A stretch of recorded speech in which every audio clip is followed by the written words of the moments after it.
لله نحمده ونستعينه ونستغفره ونعوذ بالله من شرور أنفسنا ومن سيئات أعمالنا من يهده الله فلا مضل له ومن يضلل فلا هادي له وأشهد أن لا إله إلا الله وحده لا شريك له وأشهد أن محمدا عبده ورسوله أما بعد فإن خير الحديث كتاب الله وخير الهدي هدي محمد صلى الله عليه وسلم وشر الأمور محدثاتها وكل محدثة بدعة وكل بدعة ضلالة وكل ضلالة في النار۔ میرے بھائیوں، آپ سب یقیناً خوش نصیب ہیں کہ درس کے لیے، دینی علم حاصل کرنے کے لیے، اللہ کی کتاب کو پڑھنے، سمجھنے، سننے اور غور و فکر کرنے کے لیے اور نبی کریم صلی اللہ علیہ وسلم کی احادیث کو سیکھنے کے لیے آپ پروگرام میں وقت پر پہنچے بلا کسی تاخیر کے۔ یہ وہ وقت ہے جب کہ بہت سارے لوگ آرام کر رہے ہوں گے یا اپنے ذہن کی لذت کے لیے بہت سارے ایسے فضولیات میں اپنے آپ کو مشغول کیے ہوئے ہوں گے جن کا نہ کوئی فائدہ دنیا میں ہے اور نہ آخرت میں، بلکہ الٹا نقصان ہے۔ بعض ایسی چیزوں میں بعض لوگ اپنے آپ کو مشغول کرتے ہیں جس میں صحت کا نقصان ہے، مال کا نقصان ہے، اہل و عیال کا نقصان ہے، اور اسی طرح سے بہت سارے دنیاوی نقصانات کے ساتھ ساتھ آخرت کے بھی نقصانات ہیں۔ جبکہ یہ جو دن چل رہے ہیں ان کے بارے میں پچھلے درس ہی میں ہم سب نے جانا تھا، معلوم کیا تھا کہ اللہ تعالیٰ نے ان 10 دنوں کی قسم کھائی ہے، اور نبی کریم صلی اللہ علیہ وسلم نے فرمایا ہے کہ ذوالحجہ کے 10 دن وہ اہم 10 دن ہیں کہ جن میں کی جانے والی عبادت اللہ تبارک و تعالیٰ کو اس قدر محبوب ہے کہ سال کے بقیہ دنوں میں کی جانے والی بڑی سے بڑی عبادت ان 10 دنوں میں کی جانے والی عبادات کا مقابلہ نہیں کر سکتی۔ علم حاصل کرنا عبادت ہے، اگر آپ اس کے لیے اپنا وقت نکال کے آئے ہیں تو یقیناً ایک عبادت کے لیے آئے ہیں، اور آج کے دن علم حاصل کرنے کا جو اجر و ثواب ہوگا، ظاہر بات ہے 10 دنوں کے اندر ہونے کی وجہ سے بقیہ دنوں میں وہ اجر و ثواب نہیں ہوگا۔ اگر بندے کی نیت خالص ہے اور اللہ کی رضا چاہتا ہے تو اللہ تبارک و تعالیٰ اس میں بہت بڑی برکت کا سامان اللہ تبارک و تعالیٰ اس میں رکھے گا۔ آج ہم نے جو درس کا موضوع اختیار کیا ہے وہ یہ کہ عرفہ کا آنے والا دن، ذوالحجہ کی 9ویں تاریخ جب حاجی میدان عرفات میں جمع ہوں گے، اس دن کی اہمیت کیا ہے، فضیلت کیا ہے، اور اس اہمیت اور فضیلت کو ہم کیسے حاصل کر سکتے ہیں، کیسے پا سکتے ہیں، وہی انشاءاللہ آج کا درس ہوگا۔ عرفہ کا دن وہ عظیم الشان دن ہے کہ جس میں اللہ کے نیک بندے جو حج پر پہنچتے ہیں وہاں اللہ سے دعائیں مانگتے ہیں، اللہ تعالیٰ دعاؤں کو قبول فرماتا ہے، توبہ کو قبول فرماتا ہے، گناہوں کو معاف فرماتا ہے، بلکہ اللہ تبارک و تعالیٰ اہل عرفات کے لیے آسمان پہ فرشتوں سے فخر کرتا ہے اور کہتا ہے میرے بندے کیوں اکٹھا ہوئے ہیں؟ کیا انہوں نے مجھ کو دیکھا ہے؟ کیا انہوں نے میرے جنت کو دیکھا ہے؟ کیا انہوں نے میرے عذاب کو دیکھا ہے؟ وہ مجھ سے کیا مانگ رہے ہیں؟ اور پھر اللہ تبارک و تعالیٰ کہتا ہے کہ یہ وہ لوگ ہیں جو بلا دیکھے مجھ پر ایمان لائے ہیں، پھر اللہ تعالیٰ ان کی بخشش کا اعلان فرماتا ہے۔ یہ وہ دن ہے عرفہ کا دن کہ اللہ تبارک و تعالیٰ نے اس دن کی قسم کھائی ہے، جیسا کہ دلائل کے ساتھ ابھی انشاءاللہ تفصیل آ رہی ہے۔ عرفہ وہ دن ہے کہ جس کی اللہ تبارک و تعالیٰ نے قسم کھائی ہے۔ کہاں پر قسم کھائی ہے؟ سورہ بروج میں اللہ تبارک و تعالیٰ نے فرمایا وَالسَّمَاءِ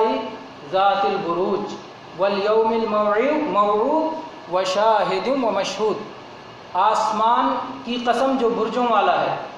اور اس دن کی قسم جس کا وعدہ کیا گیا ہے، اور شاہد کی قسم اور مشہود کی قسم۔ اور ابو ہریرہ رضی اللہ عنہ کی حدیث جو سنن ترمذی وغیرہ میں حسن سند سے مروی ہے کہ نبی کریم صلی اللہ علیہ وسلم نے فرمایا کہ وہ دن جس کا وعدہ کیا گیا ہے وہ قیامت کا دن ہے، اللہ تعالیٰ نے آسمان کی قسم کھانے کے بعد قیامت کی قسم کھائی، اور وہ دن جس دن لوگ حاضر ہوتے ہیں، یوم مشہود جو دن ہے وہ عرفہ والا دن ہے، اور جو شاہد ہے جس کے لیے لوگ پہنچتے ہیں وہ جمعہ کا دن ہے۔ تو اللہ تعالیٰ نے جمعہ کے دن کی قسم کھائی، ہفتے میں سب سے بڑا دن، ہفتے کا سردار، جس میں اللہ تبارک و تعالیٰ نے جمعہ جیسی عظیم الشان عبادت رکھی اور جس کا اجر و ثواب آپ سب جانتے ہیں۔ اور عرفہ کے دن کی قسم کھائی، اللہ تبارک و تعالیٰ عظیم ہے، اور جب وہ کسی چیز کی قسم کھاتا ہے تو وہ چیز بھی عظمت والی ہو جاتی ہے اللہ تعالیٰ کی قسم کھانے کی وجہ سے۔ اور ہم بندوں کو منع کیا گیا ہے کہ اگر قسم کھائیں تو صرف اللہ کی قسم کھائیں، اللہ کے علاوہ اور کسی کی قسم نہ کھائیں، اور اگر کوئی شخص اللہ کے سوا کسی اور کی قسم کھا لے،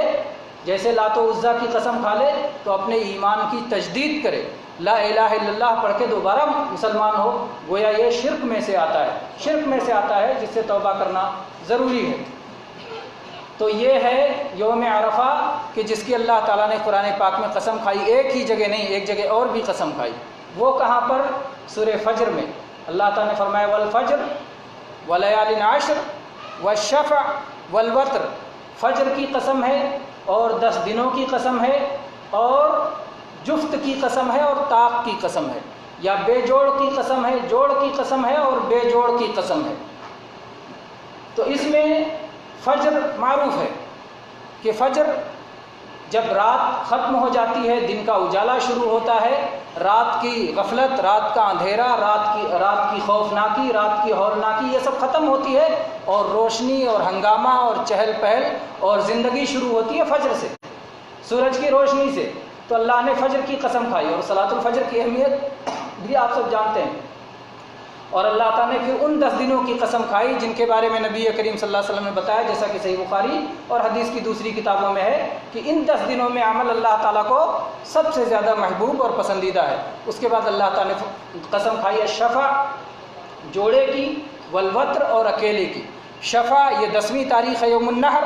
اور وتر یہ 9ویں تاریخ ہے یوم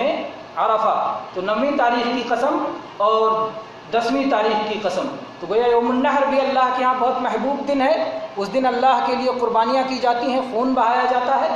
اور یوم عرفہ بھی بہت عظیم الشان ہے کہ اس دن اللہ تبارک و تعالیٰ اپنے بندوں کی مغفرت فرماتا ہے، اللہ کے بندوں کی عید ہے۔ اور یہ مسند احمد اور حاکم نے بھی اس کی روایت کی ہے اور صحیح قرار دیا ہے، اور امام ذہبی نے بھی امام حاکم کی موافقت کی ہے کہ ان العشر عشر الاضحیٰ، کہ جو 10 دن ہیں لیال العشر، یہ ذوالحجہ کے 10 دن ہیں، والوتر یوم عرفہ، اور جو وتر ہے جس کی قسم کھائی گئی وہ عرفہ والا دن ہے، والشفع اور جو بے جوڑ ہے وہ یوم النحر 10ویں تاریخ ہے۔ تو اللہ تعالیٰ نے گویا 2 جگہ اس کی قسم کھائی عرفہ کے دن کی، اس سے اس کی اہمیت معلوم ہوتی۔ اسی طرح سے یوم عرفہ ہی وہ دن ہے اور عرفات کا میدان ہی وہ میدان ہے جہاں پر اللہ تبارک و تعالیٰ نے بندوں سے سب سے پہلا عہد لیا تھا، جس کو عہد الست کے نام سے جانتے ہیں۔ یہ سلسلے میں چنانچہ اس سلسلے میں روایت مسند احمد میں ہے، اور اسی طرح سے امام حاکم نے جو ہے روایت کر کے صحیح قرار دیا ہے، امام ذہبی نے موافقت کی ہے، اور علامہ البانی نے بھی اسے صحیح کہا ہے۔ حدیث اس طرح ہے کہ اللہ تبارک و تعالیٰ نے آدم علیہ السلام کی پشت سے آدم علیہ السلام کی اولاد کو چیونٹیوں کی شکل میں پیدا فرمایا، چیونٹیوں کی شکل میں نکالا، اور جس میدان میں نکالا وہ نعمان کی جگہ تھی۔ نعمان کی تفسیر عرفہ سے کی گئی ہے کہ مقام عرفہ کے عرفہ کے بالکل لگتے ہوئے جو جگہ ہے اس کا نام نعمان ہے، اور وہاں سے عرفات تک جو ہے لوگ بکھر گئے چیونٹیوں کی شکل میں۔ اور اس کے بعد میں اللہ تبارک و تعالیٰ نے ان سے ڈائریکٹ آمنے سامنے روبرو بات کی، بیچ میں کسی واسطے کو نہیں رکھا۔ اللہ نے ڈائریکٹ اپنے بندوں سے، آدم کی اولاد سے جو چونٹیوں کی شکل میں تھے، اللہ نے آمنے سامنے بات کی اور فرمایا الست بربکم، کیا میں تمہارا پالن ہار نہیں ہوں؟ کیا میں تمہارا پروردگار نہیں ہوں؟ کیا میں تمہارا رب نہیں ہوں؟ قالوا بلا، سب نے کہا کیوں نہیں اللہ، ضرور، شہدنا، ہم اس بات کے گواہ ہیں۔ پھر اللہ تعالیٰ نے فرمایا ان تقولوا یوم القیامت انا کنا عن ھذا غافلین، کہیں ایسا نہ ہو کہ قیامت کے دن جب تم آؤ تو کہو یا اللہ ہمیں تو اس کا پتہ ہی نہیں تھا، ہم اس سے غافل تھے۔ اس عہد کو یاد دلانے کے لیے اللہ تعالیٰ نے اپنے انبیاء اور رسولوں کو بھیجا۔ اللہ تعالیٰ نے قرآن پاک میں آگے فرمایا او تقولوا انما اشرک آباؤنا من قبل وکنا ذریۃ من بعدهم افتہلکنا بما فعل المبطلون، کہیں ایسا نہ ہو کہ تم یہ کہنے لگ جاؤ کہ ہمارے باپ دادا نے شرک کیا تھا اور ہم ان کی بعد ان کی اولاد میں پیدا ہوئے تو اس لیے ہم بھی شرک میں پڑ گئے۔ کیا باطل پرستوں کے اعمال اور کرتوت کی بنا پر یا اللہ تو ہمیں برباد کرے گا، ہمیں ہلاک کرے گا؟ اللہ نے کہا تمہارا یہ عذر نہیں ہونا چاہیے، اس لیے کہ میں سب سے روبرو گفتگو کر رہا ہوں۔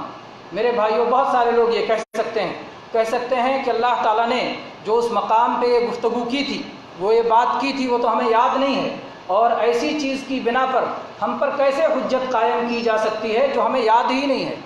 تو اس کا جواب یہ ہے کہ اسی عہد کو یاد دلانے کے لیے اللہ نے اپنی ساری کتابیں بھیجیں اور اپنے سارے انبیاء اور رسولوں کو مبعوث فرمایا۔ اور آپ جانتے ہیں کہ انبیاء اور رسولوں کی تعداد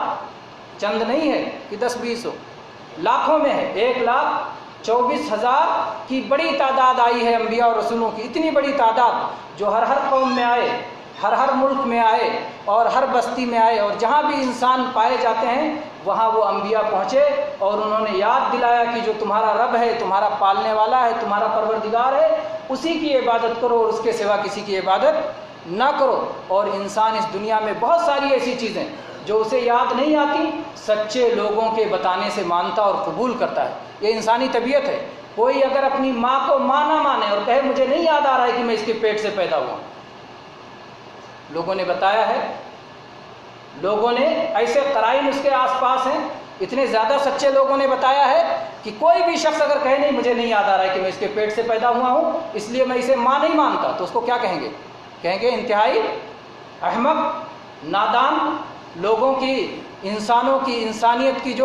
انسانیت کا جو طریقہ کار ہے، سیکھنے کا، سمجھنے کا، بات ماننے کا، اس طریقے سے ہٹ کر کے یہ شخص ہے اور یہ اس بات کو تسلیم نہیں کر رہا ہے، تو کوئی بھی کہے گا کہ انتہائی نالائق شخص ہے، لیکن وہ مانتا ہے کہ میں اسی ماں کے پیٹ سے پیدا ہوا ہوں، کیونکہ اتنے زیادہ سچے لوگ اسے بتائے ہوئے ہوتے ہیں کہ اس پر جھوٹ کا گمان نہیں ہو سکتا۔ اسی طرح سے رب کی ربوبیت اور الوہیت کو بیان کرنے کے لیے اتنی بڑی تعداد میں انبیاء اور رسول آئے جو سب کے سب سچے تھے، جن کی سچائی پر کبھی کسی نے انگلی نہیں رکھی۔ نبی کریم صلی اللہ علیہ وسلم جب آپ نے اپنی نبوت کی دعوت پیش کی تو آپ کی قوم نے آپ کی دعوت کے بارے میں تو بہت ساری باتیں کہیں کہ کیسے سب معبودوں کو ہٹا کے ایک معبود آپ بنا رہے ہیں، لیکن کبھی آپ کی سچائی کے تعلق سے ایک جملہ انہوں نے نہیں کہا کہ آپ نے کبھی ایسا بھی ہوا کہ آپ نے سچ نہ بولا ہو۔ اللہ کے نبی کریم صلی اللہ علیہ وسلم ہمیشہ بطور دلیل اس بات کو پیش کرتے تھے کہ میں تم میں 40 سال گزار چکا ہوں، کیا تم سمجھتے نہیں؟ کیا تم نے میری سیرت کو نہیں دیکھا؟ کیا تم نے میری زندگی کو نہیں دیکھا؟ نبی کریم صلی اللہ علیہ وسلم جب صفا کی پہاڑی پہ کھڑے ہوئے اور آپ نے ان کو بلایا اور آپ نے کہا اگر میں کہوں پیچھے سے ایک لشکر تم پہ حملہ کرنے والا ہے تم میری بات مانو گے؟ انہوں نے کہا کہ کیوں نہیں، ہم نے کبھی آپ کو جھوٹ بولتے ہوئے نہیں پایا۔ وہ آپ کی صداقت پر پورا ایمان رکھتے تھے۔ اللہ تعالیٰ نے بھی اس بات کو بیان کیا ہے وَإِنَّهُمْ لَا يُكَذِّبُونَكَ وَلَكِنَّ الظَّالِمِينَ بِآيَاتِ اللَّهِ يَجْحَدُونَ، کہ وہ اے اللہ کے نبی صلی اللہ علیہ وسلم وہ آپ کو جھوٹا نہیں کہتے لیکن وہ اللہ کی اتاری ہوئی آیتوں کا انکار کرتے ہیں۔ تو نبی کی بڑی تعریف، نبی کریم صلی اللہ علیہ وسلم کے اخلاق، آداب، ان کے معاملات، ان کے خاندان، ان کے حسب و نسب، ان سب کی تعریف کرتے تھے، لیکن آپ پہ اللہ کی جو آیتیں اتری ہوئی ہوتی تھی، جو تعلیم اور دعوت آپ پیش کر رہے تھے اسے قبول نہیں کرتے تھے، توحید کو قبول نہیں کرتے تھے، شرک کو چھوڑنے کے لیے تیار نہیں تھے، تو اللہ تبارک و تعالیٰ نے ایسے نبیوں کو بھیجا انسانوں کی ہدایت کے لیے جو سچے تھے، جو دیانتدار تھے، جو اپنی قوم میں اعلیٰ نسب تھے، جن کی شرافت، نجابت، سچائی یہ معروف تھی۔ تو ان سچے لوگوں کے بتانے سے کیسے ہمیں وہ عہد نہیں یاد آ جاتا جو عہد کہ اللہ تعالیٰ نے ازل میں ہم سے لیا تھا کہ میں ہی تمہارا رب ہوں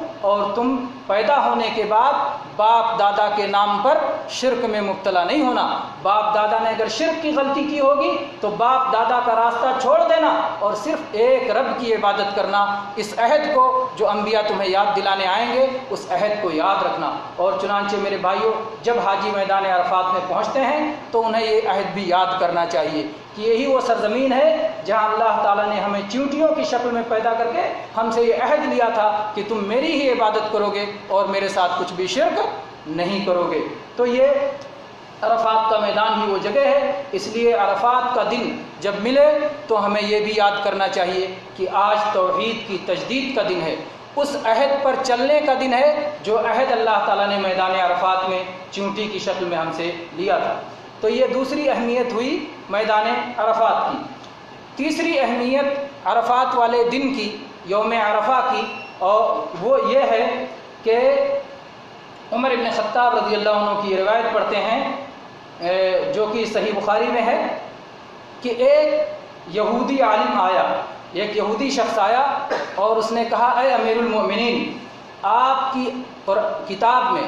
قرآن مجید میں ایک آیت جس کی آپ سب تلاوت کرتے ہیں، اگر ہم یہودیوں پر وہ آیت اتری ہوتی تو ہم اس دن کو عید کا دن بنا لیے ہوتے۔ آپ لوگ ایک آیت قرآن مجید میں ایسی تلاوت کرتے ہیں کہ اگر وہ آیت ہم یہودیوں پہ نازل ہوئی ہوتی تو ہم نے اسے عید کا دن بنا لیا ہوتا۔ تو عمر رضی اللہ عنہ نے پوچھا کہ آخر وہ کون سی آیت ہے جس آیت کو تم اتنی عظیم الشان کہہ رہے ہو کہ اس کی نزول پر، اس کے اترنے پر ہمیں عید منانا چاہیے، وہ کون سی آیت ہے؟ تو اس شخص نے کہا، قرآن پاک کی وہ آیت جس میں اللہ تبارک و تعالیٰ نے دین مکمل ہونے کا اعلان کیا ہے، الیوم اکملت لکم دینکم واتممت علیکم نعمتی ورضیت لکم الاسلام دینا، کہ آج ہم نے تمہارے لیے تمہارے دین کو مکمل کر دیا، تم پر اپنی نعمتوں کو تمام کر دیا اور اسلام کو بطور دین تمہارے لیے پسند کر لیا، اسلام سے میں راضی ہو گیا۔ یہ کتنا بڑا اعلان ہے کہ اللہ نے تمہارا دین مکمل کر دیا ہے، اب اس میں کسی قسم کا نقص نہیں ہے، کسی طرح کی اس میں اضافے کی کوئی گنجائش نہیں ہے۔ اب دیکھیے کہ یہ آیت اور یہودی کا یہ کہنا بھی اس بات کی دلیل بن گیا کہ ہمارا دین پوری طرح سے مکمل ہے، اس میں کہیں نقص نہیں ہے۔ اگر ایک انسانی فطرت کوئی بات کہتی ہے، یہودی ہے لیکن اس کی بھی ایک انسانی فطرت ہے، اس اعتبار سے وہ یہ سمجھ رہا ہے کہ یہ عظیم الشان آیت ایسی آیت ہے کہ جس دن اس آیت کے اترنے پر ہمیں عید منانا چاہیے۔ اتنی بڑی نعمت اللہ تعالیٰ کی طرف سے، اللہ نے نعمت کے مکمل کرنے کا اعلان کر دیا، اس پر ہمیں عید منانا چاہیے۔ اگر واقعی یہ فطرت صحیح ہے تو اسلام دین فطرت ہے، اس نے اس دن کو پہلے سے ہی عید کا دن منایا ہے، عید کا دن الگ سے اسے بنانے کی ضرورت نہیں ہے۔ عمر رضی اللہ عنہ نے کہا کہ اللہ کی قسم مجھے وہ دن بھی معلوم ہے جس دن یہ آیت اتری، اور مجھے وہ جگہ بھی معلوم ہے جس جگہ یہ آیت اتری۔ یہ آیت عرفات کے میدان میں جمعہ کا دن تھا، جناب محمد الرسول اللہ صلی اللہ علیہ وسلم حجۃ الوداع میں میدان عرفات میں ٹھہرے ہوئے تھے، وہاں یہ آیت اتری تھی۔ اور جمعہ بھی ہمارے ہفتے کی عید ہے اور عرفات بھی ہمارے سال کی عید ہے۔ حاجی وہاں عید کے لیے اکٹھا ہوتے ہیں، رکن اعظم ہے حج کا۔ نبی کریم صلی اللہ علیہ وسلم نے فرمایا الحج عرفہ، حج تو عرفہ ہی ہے، عرفہ میں جو نہیں پہنچا اس نے حج نہیں کیا۔ تو ایسی زبردست عظیم الشان عید ہے کہ ہمیں الگ سے کوئی عید منانے کی ضرورت نہیں ہے۔ تو یہ ہے ہمارے دین کے مکمل ہونے کی علامت، مکمل ہونے کی نشانی کہ اگر کوئی فطری بات صحیح ہوتی ہے تو اس فطرت کے مطابق ہمارا دین پہلے سے ہے، اور اگر وہ فطری بات فطرت کی نہیں ہے، فطرت کے بگڑنے کی وجہ سے ہے، تو اس کی ہمیں ضرورت نہیں ہے۔ بعض ایسے دنوں کو، جن دنوں کو لوگوں نے عید منا لیا ہے، حالانکہ وہ دن عید منانے کی چیز نہیں تھی۔ اگر وہ عید منانے کی چیز ہوتی تو ہمارا دین مکمل کبھی اس کو عید منانے سے، بتانے سے، چھپانے سے نہیں رہتا، بلکہ اس کا پہلے سے اعلان ہو گیا ہوتا اور اسے بتایا گیا ہوتا۔ اسی طرح سے عرفہ کے دن کی فضیلت یہ بھی ہے کہ وہ حج پہ جانے والوں کے لیے عید کا دن ہے، اور چنانچہ اس سلسلے میں سنن ابی داؤد کی صحیح حدیث ہے کہ نبی کریم صلی اللہ علیہ وسلم نے فرمایا یوم عرفہ و یوم النحر و ایام التشریق عیدنا اہل الاسلام وہی ایام اکل و شرب۔ اللہ کے نبی صلی اللہ علیہ وسلم نے فرمایا کہ عرفہ والا دن اور قربانی والا دن اور اس کے بعد 3 دن اور ایام تشریق، یہ ہم مسلمانوں کے عید کا دن ہے، یہ کھانے کا دن ہے، یہ پینے کا دن ہے، کھانے پینے کا دن ہے، عید کا دن ہے، خوشی منانے کا دن ہے، یہ روزہ رکھنے کا دن نہیں ہے۔ یہ حاجیوں کے لیے، حاجی کے لیے عرفات کے دن روزہ رکھنا نہیں ہے، کیونکہ یہ ان کے لیے عید ہے۔ البتہ جو حج پہ نہ جائیں ان کے لیے صوم رکھنے کا دن ہے، ان کے لیے صوم رکھنے کا دن ہے، اس کا اگلا دن ان کے لیے عید عطا کیا گیا ہے، اور اس کی فضیلت انشاءاللہ پھر ذکر کریں گے۔ تو ابھی کہنا یہ ہے کہ یہ عید کا دن ہے، اور عمر رضی اللہ عنہ نے بھی یہودی کو جواب دیتے ہوئے کہا تھا کہ یہ آیت اکملت لکم دینکم والی آیت جمعہ کے دن، عرفہ کے دن اتری، وَكِلَاهُمَا بِحَمْدِ اللَّهِ لَنَا عید، اور یہ دونوں دن اللہ کے فضل سے، اللہ کی حمد، اللہ کا شکر ہے کہ ہمارے لیے عید کا دن ہے۔ چنانچہ طبرانی کی روایت ہے، اور امام ابن جریر نے بھی اسے عبداللہ ابن عباس رضی اللہ عنہ سے روایت کیا ہے، اور سنن ترمذی میں بھی یہ روایت موجود ہے کہ عرفہ بھی عید ہے اور جمعہ بھی عید ہے، اور عید کے دن یہ آیت اتری ہے۔ تو اس دن کی قسم کھائی اللہ تعالیٰ نے، اس دن ہم سے توحید کا عہد لیا گیا، اور یہ دن ہمارے لیے عید کا دن ہے، اور یہ دن ہمارے لیے کھانے پینے اور خوشی منانے کا دن ہے۔ اسی طرح سے یہ دن گناہوں کی مغفرت کا دن ہے، اور گناہوں کی معافی کا دن ہے، اور جہنم سے آزادی کا دن ہے۔ چنانچہ اس سلسلے میں عائشہ رضی اللہ عنہ کی حدیث جو صحیح مسلم میں مروی ہے کہ نبی کریم صلی اللہ علیہ وسلم نے فرمایا، ما من یوم اکثر من ان یعتق اللہ فیہ عبدا من النار من یوم عرفہ،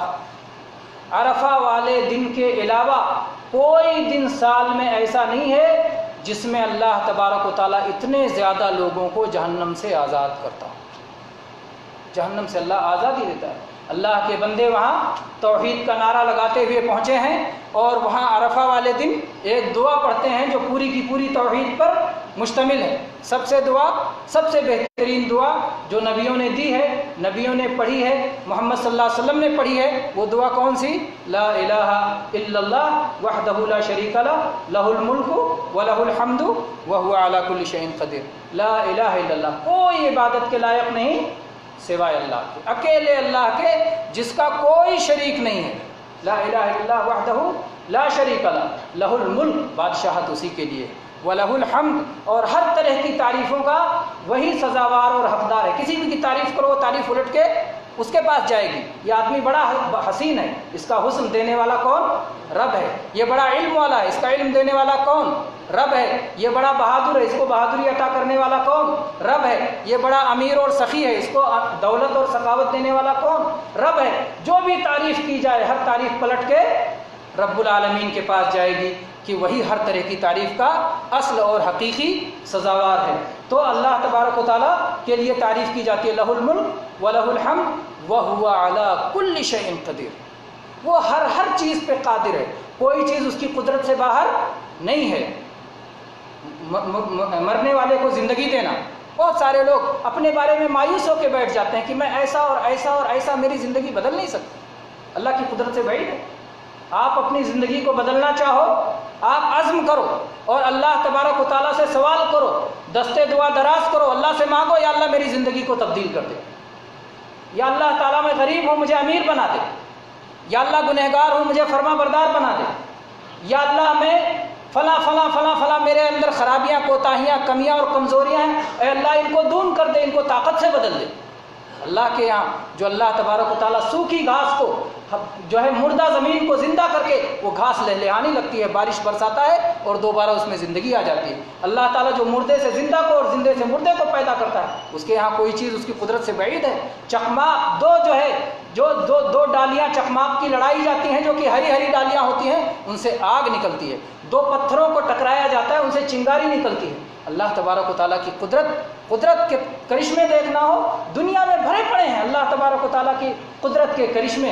کیسے دیکھتے رہیے، صبح سے شام تک اللہ تبارک و تعالیٰ کی کتنے قدرت کے مظاہر ہمارے سامنے آتے ہیں۔ میرے بھائی، اللہ کی قدرت سے کوئی چیز بعید نہیں ہے۔ اللہ تبارک و تعالیٰ جب چاہے آگ کو حکم دے جلائے اور جب چاہے آگ کو روک دے تو نہ بجھائے۔ اللہ تبارک و تعالیٰ وہی بارش برساتا ہے، اسی بارش سے کبھی پودے اگتے ہیں اور ہریالی پھیلتی ہے اور جو ہے پھول کھلتے ہیں اور پھل پیدا ہوتے ہیں اور دانے پیدا ہوتے ہیں، اور کبھی وہی بارش برساتا ہے، سیلاب آ جاتا ہے، سب کچھ ڈبا دیتا ہے۔ کبھی اسی بارش کے ساتھ اللہ تعالیٰ پتھروں کی بارش کر دیتا ہے اور کبھی اللہ تعالیٰ اسی کے ساتھ میں اولوں کی بارش کر دیتا ہے کہ سب کے سب تباہ ہو جاتے ہیں۔ تو اللہ تبارک و تعالیٰ جب جیسا چاہے اس کے لشکروں کی کوئی کمی نہیں ہے۔ وَلِلَّهِ جُنُودُ السَّمَاوَاتِ وَالْأَرْضِ، آسمان و زمین کے سارے لشکر اللہ کے قبضے میں ہیں۔ وَمَا يَعْلَمُ جُنُودَ رَبِّكَ إِلَّا هُوَ، رب کے لشکروں کو اللہ کے سوا کوئی نہیں جانتا۔ ایک معمولی سی چونٹی جسے آپ سمجھتے ہیں، چونٹی بڑے بڑے کو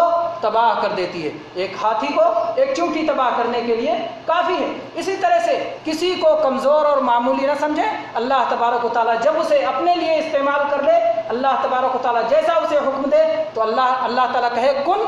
اور وہ چیز ہو جاتی ہے۔ انما امرہ اذا اراد شیئا ان یقول له کن فیکون۔ اللہ کا معاملہ تو یہ ہے کہ جب کچھ کرنا چاہے کہتا ہے بس کن، ہو جا، اور وہ چیز ہو جاتی ہے، دیر نہیں کرتی۔ یہ عظیم الشان آسمان اور یہ عظیم الشان زمین، اللہ تبارک و تعالیٰ نے کہا ائتیا طوعا او کرہا، زمین آ جا زمین بن کے، آسمان آ جا آسمان بن کے، چاہے اپنی خوشی سے آ چاہے مجبوراً آ، تجھ کو آنا ہے۔ آسمان و زمین نے بخوشی کہا یا اللہ اتینا طائعین، یا اللہ ہم خوش آئیں گے، کیوں ہم مجبور ہو کے آئیں گے، یا اللہ ہم تیرے غلام ہیں، ہم تیرے بندے ہیں۔ تو وہ اللہ جس نے زمین و آسمان کو پیدا کیا، اللہ کے سامنے کوئی چیز معمولی ہے، کوئی چیز اس کی قدرت سے بعید ہے، اس کی قدرت میں کوئی کمی نہیں میرے بھائیوں۔ اس کی قدرت پہ جس قدر ہمارا ایمان اور یقین پختہ ہوگا اس قدر ہماری زندگی، یہ زندگی بہتر سے بہتر ہوگی، اور جس قدر اس کی قدرت کو نہیں سمجھیں گے اور ادھر بھاگیں گے، بیمار ہوئے تو شفا کے لیے اللہ کے پاس بھاگنے کے بجائے جب ہم ادھر ادھر تلاش کریں گے، کوئی ان کے یہاں اور کوئی ان کے یہاں اور کوئی یہ در اور کوئی وہ در، تو ظاہر بات ہے اللہ تعالیٰ بھی انہی کے حوالے کر دے گا کہ تم جس کے پاس سے تم شفا لینا چاہتے ہو جاؤ اسی سے لے لو، تم جس کے پاس سے اپنی مصیبتوں کو ہٹانا چاہتے ہو جاؤ اسی سے لے لو۔ اللہ تبارک و تعالیٰ ہمارے کام نہیں آئے گا، اس لیے سب سے پہلا توکل اور بھروسہ ہمیں اللہ پہ ہونا چاہیے۔ وعلی اللہ فلیتوکل المتوکلون، بھروسہ کرنے والوں کو اللہ ہی پر بھروسہ کرنا چاہیے۔ تو یہ عظیم الشان دن جو عرفہ کا دن آتا ہے وہ ہماری توحید کو پختہ کرتا ہے، ہمیں اللہ تبارک و تعالیٰ کی قدرت کو یاد دلاتا ہے میرے بھائیوں۔ تو یہ وہ دن ہے جس دن اللہ تبارک و تعالیٰ جہنم سے لوگوں کو آزاد کرتا ہے اور گناہوں کی بخشش کرتا ہے۔ اللہ تبارک و تعالیٰ اپنے بندوں سے قریب ہو جاتا ہے۔ عائشہ رضی اللہ عنہ کی حدیث صحیح مسلم میں وَإِنَّهُ لَيَدْنُو ثُمَّ يُبَاهِي بِهِمُ الْمَلَائِكَةُ، اللہ تعالیٰ اپنے بندوں سے قریب ہو جاتا ہے جس طرح اس کی شان کے لائق ہے، اور اس کے بعد کہتا ہے اللہ اوپر ہے، اللہ بلند ہے، اللہ اوپر سے قریب ہوتا ہے اپنے بندوں کے، اور فرشتوں سے کہتا ہے ما اراد ہؤلاء، یہ بندے جو عرفات کے میدان میں اکٹھا ہوئے ہیں یہ کیا چاہتے ہیں، یہ کس لیے آئے ہیں۔ صحیح مسلم میں یہ حدیث یہاں تک مکمل ہو جاتی ہے، لیکن آگے جو ہے رزین، جو حدیث کی کتاب ہے امام رزین نے تصنیف کی ہے، اس میں یہ الفاظ ہیں واشہدوا یا ملائکتی انی قد غفرت لہم، اے میرے فرشتوں تم گواہ رہنا کہ میں نے اپنے ان بندوں کو معاف کر دیا ہے، ان کی بخشش کر دی ہے۔ اسی لیے تو حاجی جب حج سے لوٹ کے آتا ہے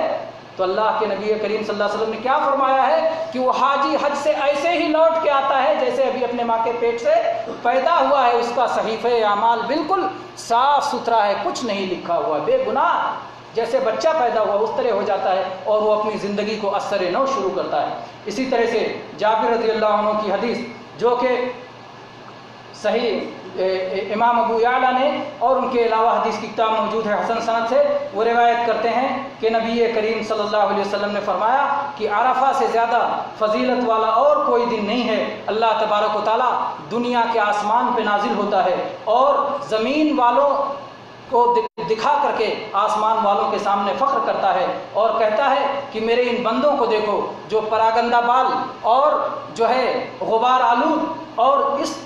دن کی جو ہے دھوپ میں آئے ہوئے ہیں، اور ہر جگہ کے دور دور سے یہ وادیوں کو اور پہاڑوں کو طے کر کے آئے ہوئے ہیں۔ یہ انہوں نے میری رحمت کو اپنی آنکھوں سے نہیں دیکھا، انہوں نے میری عذاب کو اپنی آنکھوں سے نہیں دیکھا، نہ جنت کو دیکھا ہے نہ جہنم کو دیکھا ہے، بلا دیکھے غیب پر اللہ پر اور اللہ کے جنت اور جہنم پر جو ان کے لیے غیب ہے، جس کو انہوں نے دیکھا نہیں ہے، لیکن رسول اللہ صلی اللہ علیہ وسلم کے بتانے کی وجہ سے، اللہ کے پیغمبروں کے بتانے کی وجہ سے وہ اس پہ ایمان لاتے ہیں، اس پہ یقین کرتے ہیں، تو اللہ تبارک و تعالیٰ اس کی بنا پر جہنم سے ان کو آزاد فرما دیتا ہے کہ فرشتوں گواہ رہو، میں ان کو جہنم سے آزاد کرتا ہوں، اور اتنی بڑی تعداد میں بیک وقت اور کبھی جہنم سے آزادی